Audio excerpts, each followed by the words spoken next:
के हस्बैंड उसके साथ ब्लो जॉब करते थे, मुस्लिम। उसका यहाँ पर मैंने स्टिचेस करवाए थे डॉक्टर्स को बुला करके, भैया जाग जाओ मुसलमानों, जाग जाओ।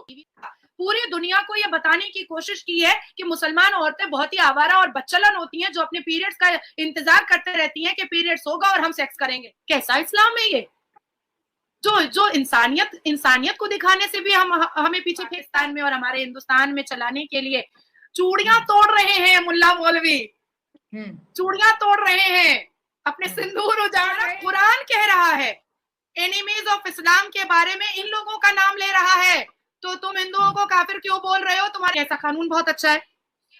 अब बात आती है एज ऑफ मैरिज की। भाई मुसलमान पुरुष जितने भी हैं, मौलवी, मुल्ला, असदुद्दीन अवैसी, उनकी गैंग और ये पाकिस्तान के मुसलमान औरतों को टकटकी लगाकर देखते रहते हैं। ओ बड़ी हो गई, ओ अच्छा इसका शरीर बढ़ गया, ओ इसको तो पीरियड्स हो गया, अब तो इसका निकाह हो जाना चाहिए और हमें सिर्फ इसको बिस्तर पे इस्तेमाल कर लेना चाहिए। तो अगर एज ऑफ मैरिज एक मैच्योरिटी पर जा रहा है एक कानून के द्वारा, तो मुझे लगता है कि बुरी बात तो नहीं है।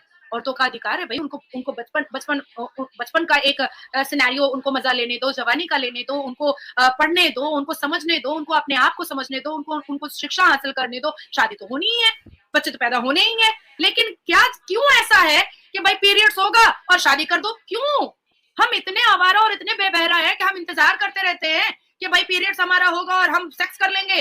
हम इतने कैरेक्टरलेस हैं। मतलब मुसलमान कौम ने हमेशा पूरी दुनिया को ये बताने की कोशिश की है कि मुसलमान औरतें बहुत ही आवारा और बच्चलन होती हैं, जो अपने पीरियड्स का इंतजार करते रहती हैं कि पीरियड्स होगा और हम सेक्स करेंगे। क्या हम ऐसे हैं? हम ऐसे तो नहीं है भाई। सनातन धर्म तो कहता है कि औरत घर को घर बनाती है। औरत अगर घर में होती है तो घर स्वर्ग लगता है। बुजुर्ग और औरत अगर घर में होती है, बच्चे घर में होते हैं, तो घर को स्वर्ग माना जाता है, ये सनातन धर्म बोलता है। तो आप ऐसी अफवाह क्यों उड़ा रहे हैं सर पे दाढ़ी टोपी रख करके कि मुसलमान औरतें और लड़कियां अगर पीरियड्स के बाद निकाह ना पड़े तो वो किसी के साथ भी जाकर सेक्स कर लेंगी? हम ऐसे तो नहीं है, हमारा चरित्र ऐसा तो नहीं है। अब मैं आपको बोलती हूँ कि देखिए इस्लाम क्या कहता है। इस्लाम में औरत सिर्फ एक ऑब्जेक्ट है। अगर इस्लाम के हिसाब से हम जो अब तक चल रहे हैं, हमें सिर्फ एक ऑब्जेक्ट बना करके रखा गया है। सूरह अन-निसा 8:277 क्या कहता है? वो औरत, ये प्रॉफेट मोहम्मद कह रहे हैं कुरान में, वो औरत जो लीडरशिप करती है, वो देश, वो कंट्री, वो घर बर्बाद हो जाएगा। तब बर्बाद नहीं हुआ। अब हम औरतों के आइडेंटिफिकेशन पर आप क्वेश्चन मार्क लगा दे रहे हैं, हमारे चरित्र पर आप उंगली उठा दे रहे हैं। हम बर्दाश्त करेंगे? अब नहीं बर्दाश्त करेंगे। अब मैं आपको बताती हूँ सूरह अन-नसा प्रॉफेट मोहम्मद कहते हैं कि वो औरतें जो परफ्यूम लगा करके बाहर निकलती हैं, उनकी मौत के बाद उनको प्रोस्टिट्यूट की नजरों से देखा जाएगा। हाँ, परफ्यूम लगाना तो एक नाजायज चीज है। बात ठीक आप कह रही हैं। आज के जमाने के मॉडर्न वुमेन में आप इस चीज क्या करें शाला, एक मिनट, क्या करें?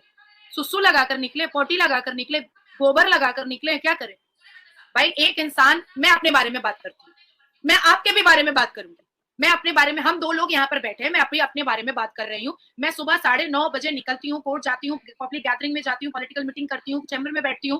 भाई पसीना निकलता है, हम पसीने में भीग सकते हैं, सामने वाले को गंध आ सकती है, तो परफ्यूम स्प्रे करते हैं, तो उससे मैं प्रोस्टिट्यूट हो गई। आप रोड शो करती हैं, आप हजारों लाखों लोगों के भीड़ में जाकर के आप पसीने पसीने हो जाती हैं। मैंने कई बार देखा है कि आप अपने बाल भी बांध लेती हैं, तो क्या आप प्रोस्टिट्यूट हो गई अगर आपने इत्र और परफ्यूम लगा लिया? तो क्यों? ये कौन सा परफ्यूम का वो क्या करे? नहीं, जो क्रेजी है परफ्यूम लगाने का, वो क्या करे? ऑन दी अदर हैंड, नहीं, ऑन दी अदर हैंड, मर्द, यही कुरान कह रहा है और यही सूरा कह रहा है कि मर्द लगा सकते हैं। हाँ, मर्द लगा सकते, यही कुरान लगा सकता है, मर्द लगा सकते हैं। हाँ, ठीक है। अच्छा, योगी महाराज कानून की बात कहते हैं। अब असदुद्दीन अवैसी मुसलमान, पाकिस्तान सबको बहुत बुरा लग गया, अरे गेरुआ कपड़ा पहन करके योगी महाराज जी ने इतनी बड़ी बात कह दी, वो तो हिंदू है, वो तो काफिर है। भैया जाग जाओ मुसलमानों, जाग जाओ। Enemies of Islam, enemies of Islam, Abu Jahl, Abu Lahab, Hind bint Utba, Wahshi slave and Abu Sufyan of Mecca, enemies of इस्लाम।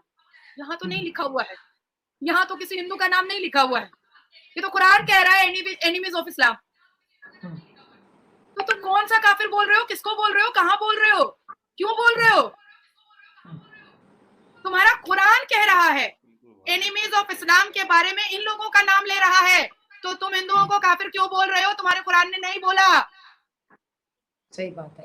ये मैं चीज बताती हूँ आपको नाज़िया जी, जब मैं रोड शो पे जाती हूँ बेसिकली हम मैं कल जो मैंने देखा मैं बहुत ज़्यादा डर गई।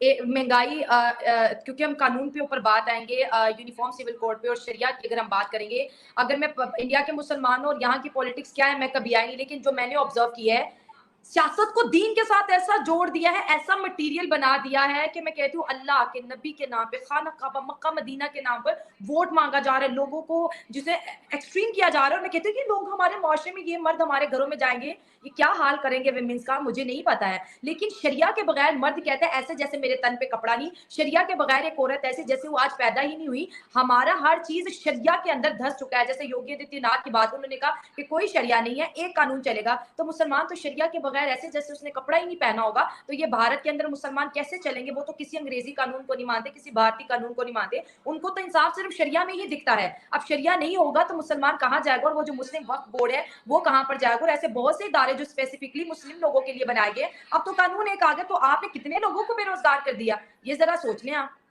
कितने मौलाना को बेरोजगार कर दिया, कितनी ऑर्गेनाइजेशन को बंद कर दिया। किसने कहा हाँ। कि शरिया लॉ और मुसलमान जो है वो ब्रिटिश को नहीं मानते? British Raj, the British Raj passed Shariat Act 1937 with Jinnah is followed in India in matters related to marriage, divorce and succession among Muslim. 1937 का जो शरिया लॉ बनाया हुआ है, जो आपके पाकिस्तान में और हमारे हिंदुस्तान में चलाने के लिए चूड़ियां तोड़ रहे हैं मुल्ला मौलवी, चूड़ियां तोड़ रहे हैं, अपने सिंदूर उजाड़ रहे हैं। क्यों? इसलिए क्योंकि उनको ब्रिटिश का बनाया हुआ और जिन्ना के कन्फ्रंटेशन से और डिस्कशन से ब्रिटिश और जिन्ना का बनाया हुआ शरिया लॉ ही पसंद है, क्योंकि उसमें महिलाओं को अत्याचार करने की बात कही गई है। क्योंकि उस 1937 के शरिया लॉ में ब्रिटिश और जिन्ना ने महिलाओं को डिप्राइव करना, एड़ियों में कुचलना, महिलाओं को कैद करना, महिलाओं को आवारा बच्चलन बोलना, मुस्लिम महिलाओं के कैरेक्टर को खराब साबित करना, उनको लूज कैरेक्टर साबित करना, यही सारी चीजें लिखी हुई हैं। इसीलिए मौलवी मुल्लाओं को पसंद आता है, यही वजह है कि मौलवी मुल्ला पसंद करते हैं। आप सोचो, अगर कोई मुसलमान मुझे लोनिया बोलता है तो मैं तो उसके ऊपर आईपीसी की धारा 500 पर मैं केस कर दूंगी। अगर लिख कर देता है तो 501 पे मैं केस कर दूंगी। और कुरान लिख रहा है तो गलत है ना। इसलिए एक कानून की बात कही जा रही है ना। आज एक मुसलमान मर्द मुझे कह दिया ए लौंडिया इधर सुन, तो भाई वो तो कहेगा अरे हमारे इस्लाम में तो प्रॉफिट मोहम्मद लौंडिया बोलते थे, तो मैंने बोल दिया तो क्या हो गया। बट सुनना लौंडिया, इट्स वेरी डेफोमेटरी ना, इट्स वेरी वल्गर ना।